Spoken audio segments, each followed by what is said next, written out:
Hi friends, welcome to our channel. ఈ రోజు notification చాలా మంచి నోటిఫికేషన్. ఈ వీడియోని ఎక్కడ స్కిప్ చేయకుండా వీడియోని ఎండ్ వరకు చూడండి. అలాగే ఈ వీడియోకి మినిమం 50 లైక్స్ అయితే కోరుకోవడం జరుగుతుంది. కాబట్టి ప్రతి ఒక్కరు కూడా లైక్ చేయడం మాత్రం మర్చిపోద్దు. లైక్ చేయడం వల్ల నాకు ఎంతో బూస్ట్ అండ్ ఎంకరేజ్మెంట్ ఇచ్చినట్టుగా ఉంటుంది.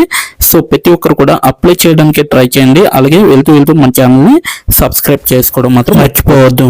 మీరు నన్ను ఫాలో అవ్వాలనుకుంటే కింద డిస్క్రిప్షన్ బాక్స్లో WhatsApp, Telegram, Facebook, Instagram links అయితే ఇవ్వడం జరిగింది. డైరెక్ట్గా మీరు నాతో కాంటాక్ట్ అవ్వచ్చు. మీకున్న డౌట్స్ అన్ని కూడా క్లారిఫై చేసుకోవచ్చు. అలాగే ఇప్పుడు జాబ్ యొక్క ఫుల్ డీటెయిల్స్ మనం క్లియర్గా తెలుసుకున్నాం. ఎక్కడ స్కిప్ చేయకుండా వీడియోని ఎండ్ వరకు చూడండి. ఈ రోజు నోటిఫికేషన్ వచ్చేసరికి మనకి RWS గ్రూప్ కంపెనీ నుంచి ఈ యొక్క వేకెన్సీ అనేది రావడం జరిగింది. అసోసియేట్ రీసోర్స్ కోఆర్డినేటర్గా మీరైతే వర్క్ చేయాల్సి ఉంటుందన్నమాట. ఈ యొక్క కంపెనీ భారతదేశంలోనే ఉంటుంది. మనకైతే 18 గంటల క్రితం ఈ యొక్క వేకెన్సీ అనేది తీయడం జరిగింది. 100 మందికి పైగా ఇప్పటి వరకు దరఖాస్తు పైన క్లిక్ చేసి అప్లై చేసుకోవడం అనేది జరిగింది. రిమోట్ అనేసి ఇవ్వడం జరిగింది. మీరైతే ఇంటి దగ్గర ఉండే వర్క్ అనేది చేయొచ్చు. సో ఫుల్ టైం వర్క్ అనమాట ఇది. సో మీ ప్రొఫైల్ మరియు రెజ్యూమ్ ఈ ఉద్యోగానికి ఎలా సరిపోతాయి అనేది కూడా ఇక్కడ చూడొచ్చు. సో ఈ ఉద్యోగానికి తగ్గట్టుగా మీ యొక్క రెజ్యూమ్ అనేది తయారు చేసుకోవాలి. లాస్ట్ 6 monthsలో మీరైతే అప్డేటెడ్ చేసిన రెజ్యూమ్ అయితే ఉంచుకోవాలన్నమాట. నేను ఈ ఉద్యోగానికి తగిన వాడినా అనేది చెక్ చేసుకోవాలి. అలాగే ఈ ఉద్యోగం కోసం నన్ను నేను ఎలా ఉత్తమంగా తీర్చిదిద్దుకోగలను అనేది కూడా చెక్ చేసుకోవాలి. ఉద్యోగం గురించి చూసుకుంటే అనువాద మరియు వనరుల బృందాలకు మద్దతు వివిధ రకాల పరిపాలన మరియు సమన్వయ విధులను నిర్వహిస్తుంది. అలాగే తద్వారా అధిక నాణ్యత గల ఫలితాలను మరియు అనువాద ప్రాజెక్టులను సకాలంలో అందిస్తారు. అనువాద ప్రాజెక్టులను సమర్థవంతంగా వనరులు సమకూర్చుకోవడం మరియు అందించడం కోసం అనువాద పనితీరు మరియు సమన్వయ నైపుణ్యాలు గురించిన పని జ్ఞానాన్ని వర్తింపజేస్తుంది. ఇటీవలి అనువాద గ్రాడ్యుయేట్లు మరియు పరిపాలన లేదా ప్రాజెక్ట్ నిర్వహణ అనుభవం ఉన్నా కానీ అనువాద డిగ్రీ లేని కార్మికులను స్థానికరణ పరిశ్రమలో పరిపాలన పాత్రలో ప్రారంభ స్థాయి పాత్రలు ప్రారంభించడానికి ఇది ఒక గొప్ప అవకాశం అనేసి చెప్పడం జరుగుతుంది. కీలక బాధ్యతలు ఉద్యోగ అవలోకనం చూసుకుంటే ఇక్కడ సో ఆపరేషనల్ ఎక్సలెన్స్ అన్నమాట. సో అనువాద ప్రాజెక్టులను నిర్వహించడానికి విక్రేత డేటాబేస్ను ఉపయోగించి ఫ్రీలాన్స్ అనువాదకులను సంప్రదిస్తుంది. అలాగే నెక్స్ట్ వన్ చూసుకుంటే నాణ్యత విలువలు మరియు ఫలితాలను అందిస్తుంది అన్నమాట. సో వనరుల అవసరాలను ముందుగానే సృష్టి చేయడం ద్వారా అర్హత కలిగిన వనరులను గుర్తించేలా చేస్తుంది. ఆ ఉదాహరణ నిర్దిష్ట నైపుణ్యాలు ప్రొఫైలు లభ్యత ఫ్రీలాన్సర్ల షెడ్యూల్ను పర్యవేక్షిస్తుంది మరియు సంభావ్య వనరులు సంఘర్షణలను గురించి మేనేజర్ బృందాన్ని హెచ్చరిస్తుంది అనేసి చెప్పడం జరుగుతుంది. ఉదాహరణ సెలవులు ప్రాజెక్టు కోసం ఉత్తమ వనరును గుర్తించడానికి బృందానికి కొత్త వనరులు మరియు పనితీరు చరిత్రలు నైపుణ్యాలను హైలైట్ చేస్తుంది అనేసి చెప్పడం జరుగుతుంది. ఫంక్షనల్ ఎక్సలెన్స్ అన్నమాట. సో ఇక్కడ కూడా తన పనిని సమర్థవంతంగా నిర్వహించడానికి ప్రక్రియలు ఉంటాయి, విధానాలు ఉంటాయి, సాధనాల గురించి కూడా ఉంటాయి అన్నమాట. ఉదాహరణ విక్రేత డేటాబేస్ అనమాట. చురుకుగా నేర్చుకుంటాడు అనేసి చెప్పడం జరుగుతుంది. అలాగే ప్రాజెక్టులకు ఉత్తమ వనరులను గుర్తించడానికి వ్యూహాలను నేర్చుకుంటాడు అనేసి చెప్పడం జరుగుతుంది. అవగాహన నైపుణ్యాలు శోధన ఎంపిక పద్ధతులు అలాగే వనరుల ప్రణాళిక అనేది ఉంటుంది అనమాట. సంబంధాల నిర్మాణం అనమాట. సో బలమైన కమ్యూనికేషన్ నైపుణ్యాలను ప్రదర్శించడం ద్వారా బృంద సభ్యులతో బలమైన సంబంధాలను ఏర్పరుస్తుంది అనేసి చెప్పడం జరుగుతుంది. ఉదాహరణ అవసరాలను స్పష్టం చేయడము అలాగే సకాలంలో నవీకరణలను అందించడం అనేది రావాలన్నమాట. డేటాబేస్కు నవీకరణను నిర్ధారించడానికి సరఫరా గొలుసు బృందంతో కలిసి పనిచేస్తుంది అనేసి చెప్పడం జరుగుతుంది. బాహ్య విక్రేతలు మరియు ఫ్రీలాన్సర్లతో పనిచేసేటప్పుడు అధిక స్థాయి వృత్తి నైపుణ్యాన్ని ప్రదర్శిస్తుంది అనేసి చెప్పడం జరుగుతుంది.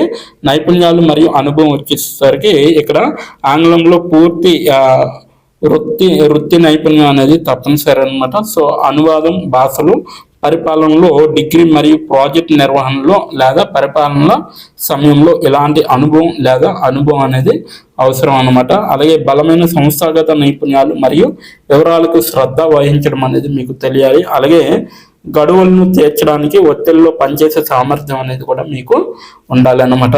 సో RWSలో జీవితం ఎలా ఉంటుందో ఇక్కడైతే క్లియర్గా ఇవ్వడం జరిగింది మనకి. సో ఒక చిన్న పారాగ్రాఫ్లో మీరైతే నోటిఫికేషన్ ఓపెన్ చేసి అంటే నోటిఫికేషన్ ఓపెన్ చేసి మీరైతే డైరెక్ట్గా ఆ యొక్క ఆర్డబ్ల్యూఎస్లో జీవితం ఎలా ఉంటుంది అనేది చదవచ్చు అనమాట.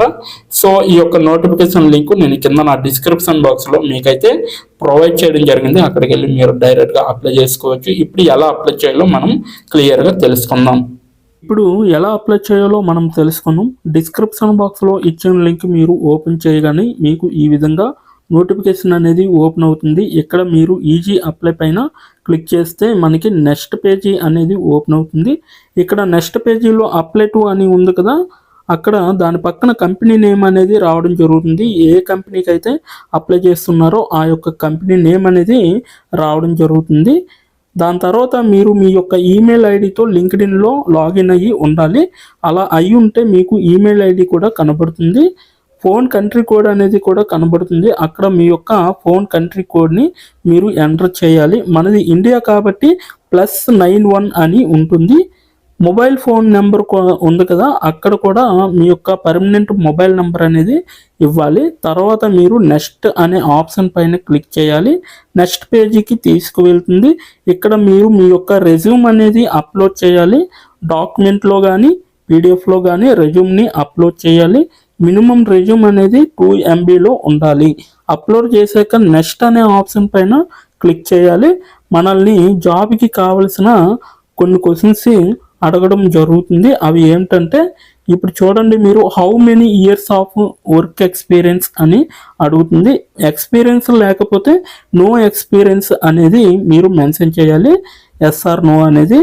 అది కూడా ఎటువంటి ఎక్స్పీరియన్స్ అవసరం లేదు అని అప్లికేషన్లో మెన్షన్ చేస్తే అప్పుడు మీరు నో ఎక్స్పీరియన్స్ అని టైప్ చేయాలి. ఎక్స్పీరియన్స్ ఉన్నవాళ్ళు కంపెనీ నేము, ఏ కేటగిరీలో వర్క్ చేశారు, కేటగిరీ నేమ్ అనేది ఇవ్వాలి.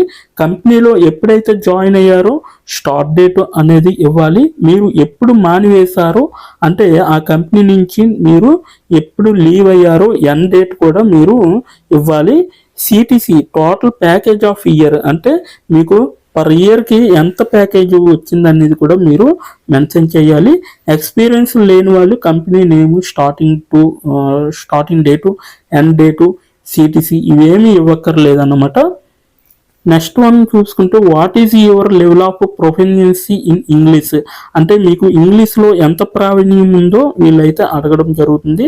ఎక్సలెంట్ అయితే ఎక్సలెంట్, గుడ్ అయితే గుడ్, యావరేజ్ అయితే యావరేజ్, బిలో యావరేజ్ అయితే బిలో యావరేజ్, ఇలా ఇచ్చిన పాయింట్స్లో ఏవో ఒక ఆప్షన్ని మీరు సెలెక్ట్ చేసుకొని మీరైతే అక్కడ మెన్షన్ చేయాలి.